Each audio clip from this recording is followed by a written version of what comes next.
Bakit kasi di mo sabihin kay Homer yung tungkol kay Jeremy? Masyado nang nauto ni Rosette ang kapatid ko. Di siya basta-basta maniniwala sa akin. Kailangan ko pa siguro ng solid na pruweba. Nakabit nga ni Rosette si Jeremy. Tumawag nga ako dun sa clinic ng Jeremy.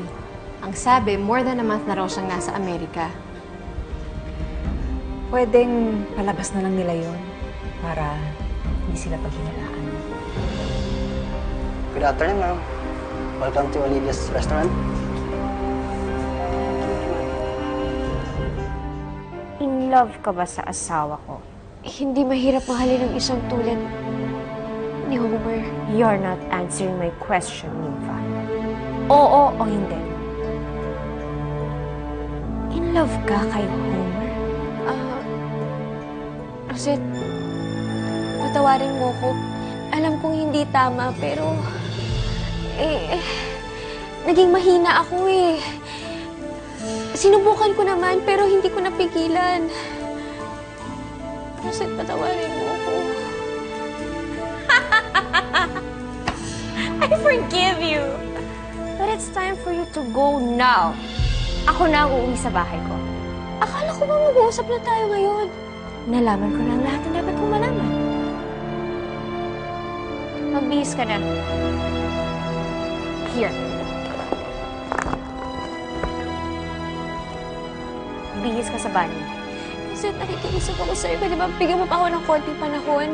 Gusto ko lang makapagpaalam dun sa mga bata at saka kay Homer. You think pagbibigyan pa kita? After what you just told me, hindi mo na makikita ang anak ko at ang asawa ko.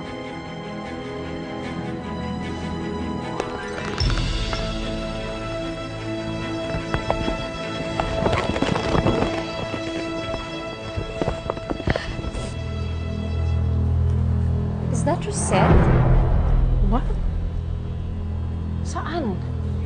Parang nakita ko siya doon siya nanggaling sa loob ng VIP room. Excuse me? Pwede ko bang malaman kung sino ang naka-reserve dyan? Naka-reserve po yun, ma'am, kay Miss Rosette Saavedra.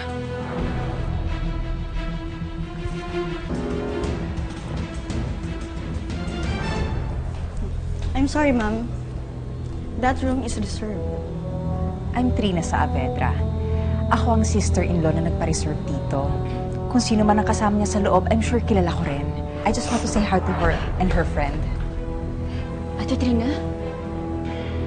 Anong ginagawa mo dito? Balita ko nagpa-reserve ka dito. So, care to introduce me to your friend? Wala akong kasama na sa loob. Mag-isa lang ako dito, Ate Trina! Ate Trina, mag-isa nga lang ako dito! Bakit ka nagtataas ng boses?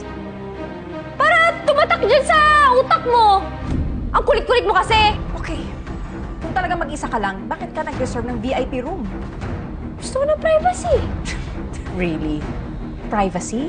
O ayaw mo lang na makita ng mga tao dito na kasama mo yung kabit mo? Wala nga akong kabit. Okay, fine. Prove me wrong. Hayaan mo akong pumasok sa loob. Sandali, teka!